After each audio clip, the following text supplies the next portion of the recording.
பல நூறு ஆண்டுகளுக்கு முன்பு திருமலையில் துவங்கிய அன்னதான திட்டம் இடைவெளியே இல்லாமல் சிறப்பாகவும் தரமாகவும் அனைத்து பக்தர்களையும் சென்றடைந்து வருகிறது.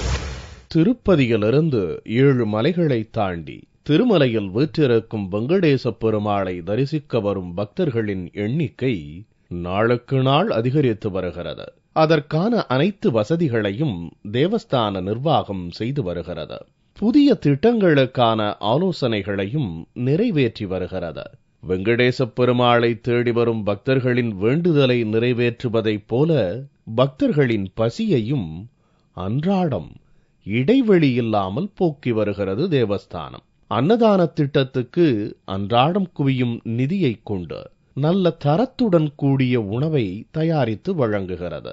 திருப்பதி போகணும், திருப்படி ஏறணும், திருப்பதி போகணும், திருப்படி ஏறணும், பெருமாள பார்க்கணும், அருளாசி வாங்கணும், தரிசனம் திருமல தரிசனம்.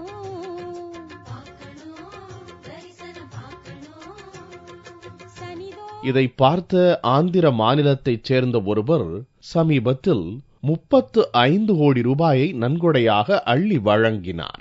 அதில் பிரம்மாண்டமாக நிமிர்ந்து நிற்கிறது நித்திய அன்னதான கட்டிடம். இங்கு இடைவெளியே இல்லாமல் தொடர்ந்து உணவு பரிமாறப்பட்டு வருகிறது. ஒரே சமயத்தில் 2000 பேர் உணவு அருந்தலாம். சாதம், பருப்பு, சட்னி, சாம்பார், ரசம், மோர் இவற்றுடன் சப்பாத்தியும் வழங்கப்படுகிறது. சப்பாத்திகளை செய்வதற்கென்றே பிரத்யேக மிஷின் தொடர்ந்து இயங்கிக் கொண்டு இருக்கிறது.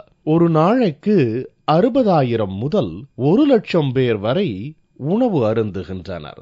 பிரம்மோற்சவத்தையொட்டி காலை 11 மணிக்கு துவங்கும் அன்னதானம் இரவு 11 மணி வரை சிறிதும் இடைவெளி இல்லாமல் தொடர்கிறது.